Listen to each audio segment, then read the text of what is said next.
আসসালামু আলাইকুম রহমতুল্লাহি ওবরকাতুহু। সম্মানিত দর্শক, আজকের এই ভিডিওটি মূলত সম্পাদকীয় আকারে ডক্টর মোহাম্মদ ইউনূসকে কেন্দ্র করে বা তাকে উদ্দেশ্য করে। তিনি আমার এই কথা শুনবেন কিনা আমি জানি না। তবে তিনি যখন ক্ষমতা লাভ করেননি কিংবা তিনি যখন শেখ হাসিনা রেজিমের সময়টিতে ভীষণ রকম বিপর্যস্ত ছিলেন, ঠিক সেই সময়টিতে আমার সৌভাগ্য হয়েছিল তার অন্তরঙ্গ হওয়ার, কাছাকাছি যাওয়ার বেশ কয়েকবার।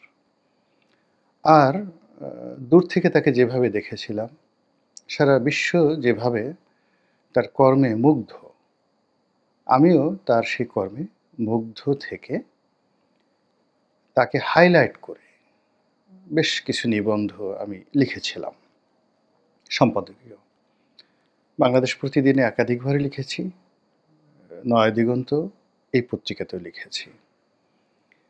এবং যে কয়বারই লিখেছি উনি সেই সময়টিতে দেশের বাইরে ছিলেন, আমেরিকাতে ছিলেন এবং ওনার ব্যক্তিগত ফোন থেকে তিনি সরাসরি আমাকে টেলিফোন করেছিলেন, ধন্যবাদ জানিয়েছিলেন এবং আমি যা লিখেছি সেটা ওনার খুব পছন্দ হয়েছিল এবং উনি যেটি বলার চেষ্টা করেছিলেন যে ডক্টর মোহাম্মদ ইউনূস বা তিনি নিজে যে কর্মগুলো করেন বা চিন্তা করেন সেটা আমি তার কোনো সাক্ষাৎকার না নিয়ে, তার সঙ্গে কোনো আলোচনা না করে যেভাবে ফুটিয়ে তুলেছিলাম, তার বক্তব্য অনুযায়ী সেটাই আসলে সত্যিকার ডক্টর মোহাম্মদ ইউনূস। তো এই তার যে প্রশংসা, তার যে কার্টিসি মানে সৌজন্যতা, তার যে ভদ্রতা, এ কারণে আমি খুব কৃতজ্ঞ। কৃতজ্ঞ আরও একটি কারণে ২০১৩ সালে আওয়ামী লীগের জমানাতে সালমান এফ রহমানের সঙ্গে যখন শত্রুতা আমার প্রবল হয়ে গেল এবং সেই শত্রুতার সঙ্গে যখন আমি পেরে উঠছিলাম না এবং যখন আমাকে জেলে যেতে হয়েছিল, ঠিক সেই সময়টিতে তিনি আমার পরিবারের খোঁজ নিয়েছিলেন, আমার স্ত্রীর সঙ্গে কথা বলেছিলেন এবং আমার স্ত্রীকে দাওয়াত করে তার যে কর্মক্ষেত্র ইউনূস সেন্টার বা গ্রামীণ ব্যাংক ভবন, সেখানে তিনি নিয়ে গিয়েছিলেন সেই ২০১৩ সনে।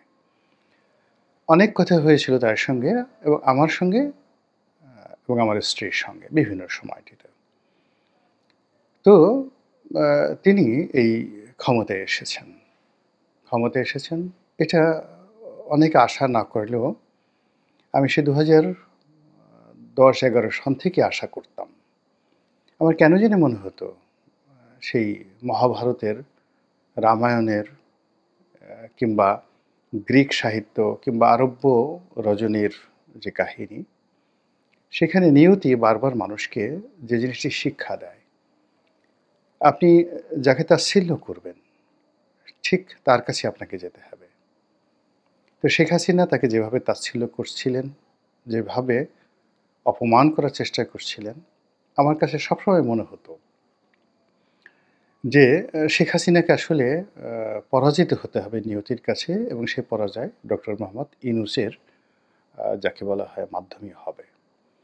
এবং এটা নিয়ে আমি অসংখ্য টক শোতে কথা বলেছি, ছোট, ছোট বিষয়ে কথা বলেছি।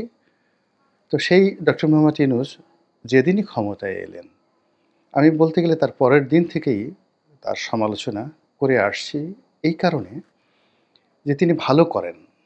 আ তিনি আমার এই সমালোচনাটা তিনি গ্রহণ করবেন। যে কারণে যে তার সঙ্গে আমার যে সম্পর্কটি, সেই সম্পর্কটি কাছের সম্পর্ক। শত্রুতা তৈরি হওয়ার মতো সম্পর্ক নয়। আর তার জন্য আমি যতটুকু করেছি সেখানে কোনো স্বার্থ ছিল না। আর আমি যে পর্যায়ে আছি সেখান থেকে আ তিনি এখন যেখানে আছেন বা এরপরে যেখানে যাবেন বা আগে যেখানে ছিলেন সেখান থেকে আসলে আমারকে কোনো সহযোগিতা মানে তার দোয়া ছাড়া অন্য কোনো সহযোগিতা দরকার নেই। এই কারণে তাকে অনেক কথাগুলো বলেছি। তো যখন আমি কথাগুলো বলেছিলাম, আজকের এই দিনটিতে যা কিছু ঘটছে, এটি আমি আগস্ট মাসের ৮ তারিখ, ৯ তারিখ, ১০ তারিখে বলা শুরু করেছিলাম।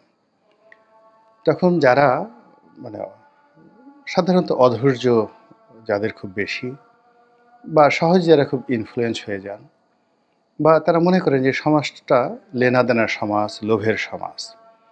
তাদের অনেকেই বক্তব্য ছিল যে আমি উপদেষ্টা হতে চাচ্ছি বা আমি নেতিবাচক চিন্তা করি, আমি আওয়ামী লীগের এজেন্ট অথবা আমি বিএনপির এজেন্ট, আমি জামাতের এজেন্ট। মানে যে যার মতো করে আমার এই কথাগুলো বলার চেষ্টা করেছেন, আমাকে ছোট করার চেষ্টা করেছেন। কিন্তু যে কথা আমি আগস্ট মাসের ৮ তারিখে বলেছিলাম, সেই একই কথা সেপ্টেম্বরে কেউ বলেনি, ভাবেনি। কিন্তু অক্টোবরে এসে সবাই বলা শুরু করলো এবং এই নভেম্বরে এসে ঠিক সেই ঘটনাগুলি ঘটার চেষ্টা করল। এখন ডক্টর মোহাম্মদ ইউনূস কি করবেন? আমি খুব বিনয়ের সঙ্গে আমার শ্রদ্ধাভাজন ডক্টর মোহাম্মদ ইউনূসকে বলতে চাই যে আপনি এখন আসলে কি করবেন? কি করণীয়? এবং দুর্ভাগ্যজনক হলেও সত্যি যে রাজনীতি সবসময় একটা ওয়ান ওয়ে ট্রাফিক। এখানে যদি আপনি প্রবেশ করেন, আপনাকে গন্তব্যে পৌঁছাতেই হবে। আপনি ফিরে আগের জায়গায় আসতে পারবেন না। যেমন ধরুন ডক্টর মোহাম্মদ ইউনূস 111 এর সময় তার ভূমিকা কেমন ছিল? এটা কার্যত আমরা জানি না। তার যে সরল স্বগোক্তি, সেই সরল স্বগোক্তিতে হলো যে সেনাবাহিনীর কর্মকর্তারা তার বাসায় এসেছিলেন, তাকে প্রধান উপদেষ্টা হওয়ার জন্য জোরাজুরি করেছিলেন। তিনি না হয়ে আ ফখরুদ্দীন মনিরুদ্দিন সাহেব তাদের হাতই ছেড়ে দিয়েছিলেন। এবং ওই সময়টিতে তিনি একটি রাজনৈতিক দল গঠন করার চেষ্টা করেছিলেন এবং অল্প কয়েকদিন পরে তিনি যখন বুঝলেন যে রাজনীতি তার কর্ম নয়, তখন তিনি অত্যন্ত সম্মানের সঙ্গে সেখানে নিজেকে প্রত্যাবর্তন করে নিলেন বা প্রত্যার্পণ করে নিলেন এবং তিনি পুরো জাতির কাছে এয়ারপোর্টে দাঁড়িয়ে কান ধরে ক্ষমা চেয়েছিলেন। তো তার সেই ক্ষমা গৃহীত হয়নি। তার প্রতিপক্ষরা তাকে ছাড়েনি এবং তাকে সবসময়ই তার মধ্যে তোমারে বধিবে যে গোকুলে বাড়িছে, তার মধ্যে শেখ হাসিনা তার পতনের যে মানচিত্র, এটি ডক্টর মোহাম্মদ ইউনূসের মুখচ্ছবিতে তিনি দেখতে পেয়েছিলেন। ফলে তাকে আক্রমণ করেছেন। তো এই আক্রমণ করতে, করতে শেখ হাসিনা নিজেকে এমন একটা জায়গাতে নিয়ে গিয়েছিলেন, যেখান থেকে তার আর ফেরার কোনো উপায় ছিল না। No way. আবার আ এই আমরা যারা ছোটখাটো রাজনীতি করি, ধরুন আমি ২০০১ সনে নির্বাচন করব বলে রাজনীতির মাঠে নামলাম। তো ২০০১ সন থেকে ২০০৮ সন পর্যন্ত শুধু নমিনেশন পাওয়ার জন্য চেষ্টা করলাম। এরপরে নমিনেশন পেলাম, এমপি হলাম ৫ বছর। তো এই ৫ বছরের যে কর্মকাণ্ড তার দায় আমাকে এখনো কিন্তু বহন করতে হচ্ছে। আমি যত কথা বলছি, যত ভালো কাজ করছি, যত মন্দ কাজ করছি সব এই রাজনীতির মধ্যে হারিয়ে যাচ্ছে। আমার ১ম এবং শেষ পরিচয় রাজনীতিবিদ। আমি আওয়ামী লীগ করি, বিএনপি করি না জামাত করি, এটা আছে। এটা কেউ মনে করে না। তদ্রূপ ডক্টর মোহাম্মদ ইউনূস তিনি নোবেল লরিয়েট, বিশ্বনন্দিত একজন মানুষ। বিশ্ব স্পোর্টসে তার যে গ্রহণযোগ্যতা সেটা ফিফা বলেন, ক্রিকেট অঙ্গন বলেন বা অন্য যেকোনো অলিম্পিক বলেন, বিশ্বের ক্রীড়া আসরগুলোতে তিনি নন্দিত ব্যক্তি। নেলসন ম্যান্ডেলার মতো, মোহাম্মদ আলী ক্লের মতো খুবই নন্দিত ব্যক্তি। তো তার এই সকল পরিচয়ে এসে একেবারে যাকে বলে ডুবে গিয়েছে রাজনীতির মধ্যে এবং নিয়তির নির্মম পরিহাসে তিনি সেই রাজনীতির মধ্যেই এসে পা দিয়েছেন এবং এটাতে তার হয়তো করার কিছুই ছিল না। এটাই তার তকদিরে লেখা ছিল। যেমন ধরেন আমরা যারা রাজনীতি করি, আ তিনি একটা শব্দ ব্যবহার করেছেন meticulously। তো meticulously মানে ম্যাথমেটিক্যাল টার্মে অঙ্কের যে সূত্র আছে সেই সূত্র ব্যবহার করে আপনি আ কোনো একটা বিষয় পরিকল্পনা করবেন।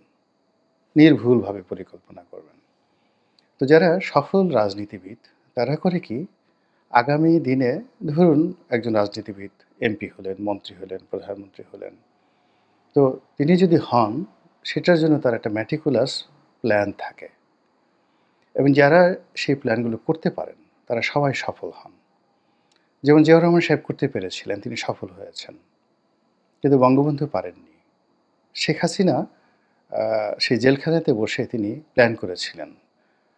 তো ফলে শেখ হাসিনার দুটো জমানা। একটা জমানা ছিল আপনার সেই ৯৬ থেকে ২০০১ এই পুরো সময়টা তিনি ভালো করেছিলেন। আবার ২০০৮ থেকে ২০১২ পর্যন্ত মোটামুটি তিনি কিন্তু একটা গ্রহণযোগ্য পর্যায়ে ছিলেন।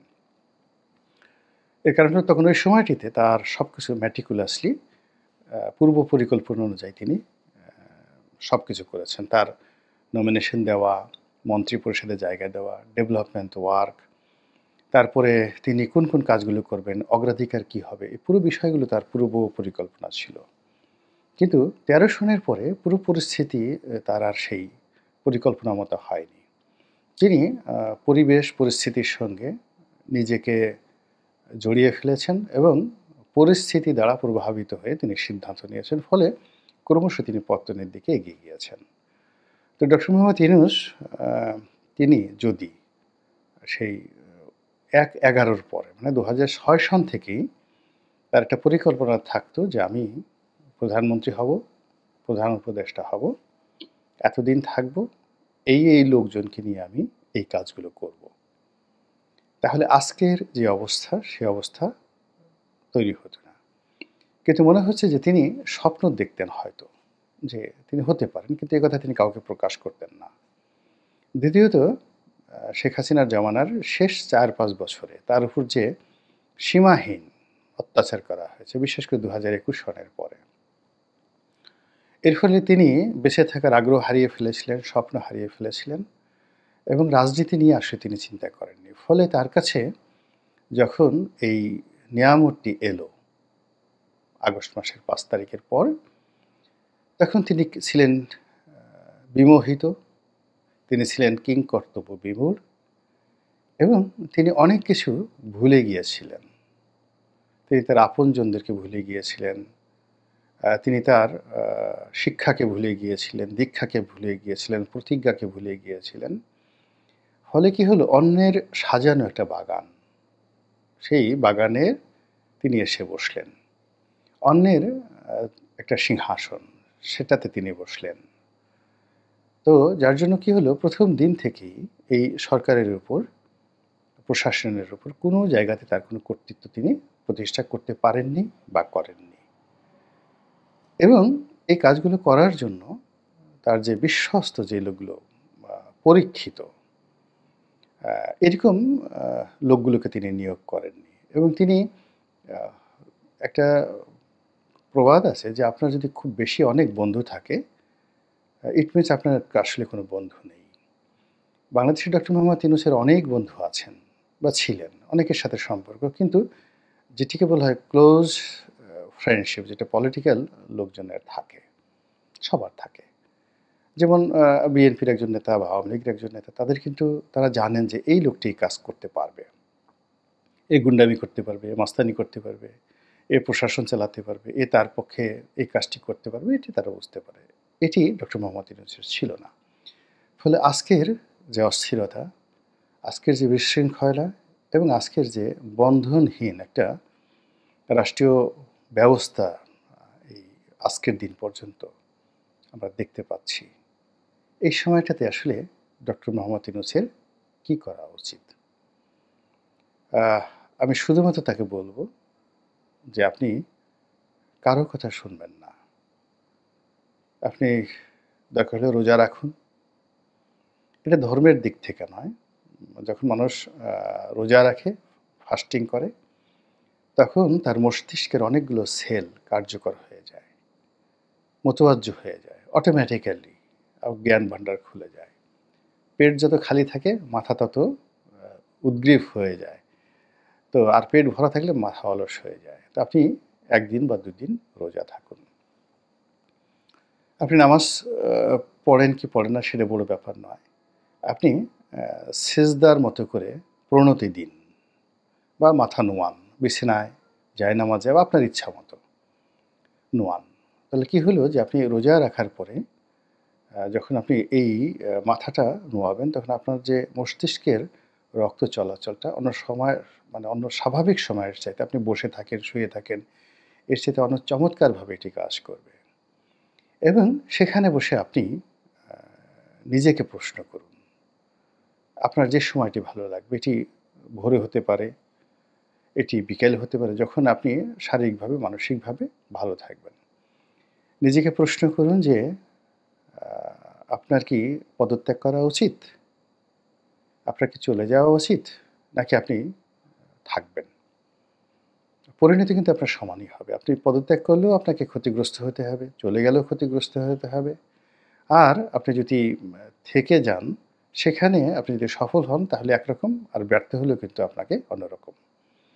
তো যদি আপনাকে সফল হতে হয়, তাহলে আপনাকে নিষ্ঠুর হতে হবে, সাহসী হতে হবে এবং অনেক প্রিয়জন, আপনার অনেক প্রিয়জনের যাকে বলা হয়, তাদের বিরুদ্ধে ব্যবস্থা নিতে হবে। একেবারে ঠিক জুলিয়াস সিজারের মতো। তিনি যখন রোমে এলেন, আপনি একটু ইতিহাসটা দেখে নেবেন। জুলিয়াস সিজারের ইতিহাস, অনেকগুলো ইতিহাস আছে।